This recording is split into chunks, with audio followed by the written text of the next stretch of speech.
mayam mayam ngasidi lai thadaba dasami ainai lai thadaba ni mayam akoi sigi ima banthoi bisidi thada de asidi asiga sum permanent loina thammi ado bidanawar gi ima banthoi bidi thadei mayam do ngasi nungai te ko mayam samaina langna harauna leiramaga akoi gi ngasi puja loina ima durga oisu ima banthoi bi oisu thada nani mayam se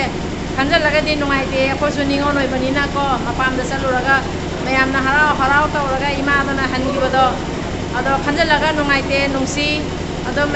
mayam durga puja se na da jektana khana sena dana loisangare ima banthoi bi se jam phajana pangdo khare mayam ngasi di nong su sure nong sura su mi jam chilli ado ngasi ima banthoi bi gi aroi bana misiga mayam da nungai ja khabo oi mina si haire haijaraga ngasi gi short video masam tang thangasabani mayam na nungsibiduna I channel sibu support to bio subscribe to bio like share comment to bio mayam thank you mayam